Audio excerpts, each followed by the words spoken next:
Tere kõigile! Nagu te näete, kohvimasinat enam siin ei ole. See on antud tagasi. Aga ma tahaksin teile rääkida natukene asjade tagastamisest, toote tagastamisest Eestis. See on tõeline peavalu enamikele inimestele ja kahjuks on see tehtud Eestis väga raskeks. Esmalt ma tahaks teile öelda, et ma võtan maha selle Jura video, mille ma tegin. Ja see on sellepärast, et ma ei taha teha Jurale ülekohut. Jah, see masin ei töötanud. Ma ütlen kohe miks. Kes nägid seda videot, nad nägid. Kes ei näinud, ei näinud. Ma võin öelda, et ma võin minna Jura piimamasinate selle vahustaja remontijaks. Sest ma tean, kuidas seda remontida, kuidas seda puhastada. Nad näitasid mulle, ma ütlen tõesti, Jura teenindus on väga tore, et kui te ostate Jura kohvimasina, siis ma ei kahtle, et te saate hea teeninduse. Teenindus on tasemel, selles pole küsimus.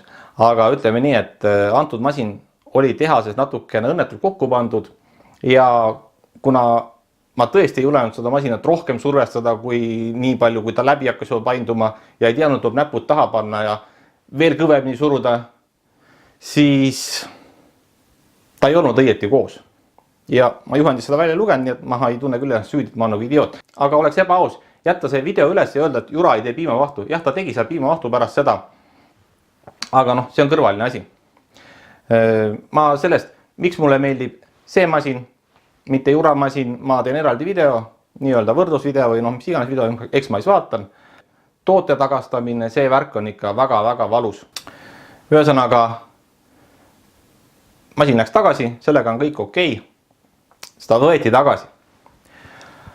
Aga see kohvimasina tagastusprotsess tuletas jälle kõike seda valu meelde, mis kaasneb sellega, kui hakata Eestis toodet tagastama. Ehk siis, sa pead olema üsna laiade teadmistega, mis õigused sul on. Siis sul peab olema kõva seljatagune, sul peab olema mingi jurist või advokaat, kes sind aitab. Siis sa pead olema väga järjekindel, sa pead olema väga konkreetne ja väga nõudlik.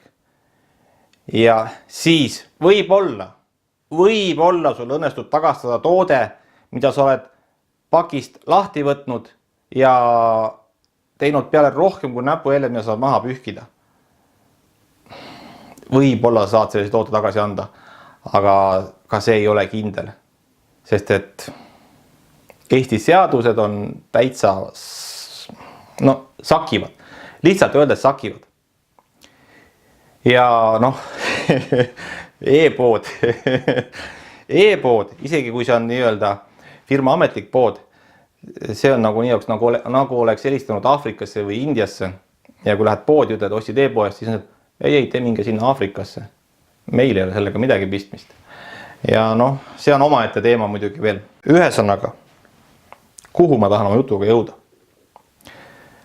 Sul pole õigust tegelikkuses toodet tagastada Eestis. Sul puudub reaalne õigus.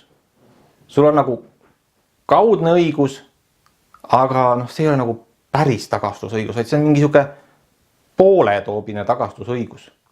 Ja see pooletoobine tagastusõigus, mille nimeks ma panin see tagastusõigusetus, see ajab mind kohutavalt närvi. Ma räägin teile, kuidas välismaal normaalses riigis toodet tagastatakse ja vahetatakse. Normaalses riigis käib toote vahetus niimoodi. Sa ostad kauplusest toote, võtad ta kaasa, lähed koju, paned ta siia kapi peale, vaatad teda, proovid teda, kasutad sa näiteks ühe päeva ära ja sulle ei meeldi see toode. Sa leiad, et ta teeb ühte asja ühtemoodi, teist asja teistmoodi, ma ei tea, mingid funktsioonid ei meeldi näiteks, mis iganes. Ja sa kontakteerud poega, et ma tahan selle tagastada, ma tahan teist toodet. Sulle öeldakse, jah, palun tooge see tagasi, me anname teile uue toote asemele. Ka teistsuguse, mitte selle sama toote. Sest Eestis saad sa anda selle toote tagasi juhul, kui ta on katki ja kui teda on 3 korda remonditud. Pärast seda saad sa raha tagasi.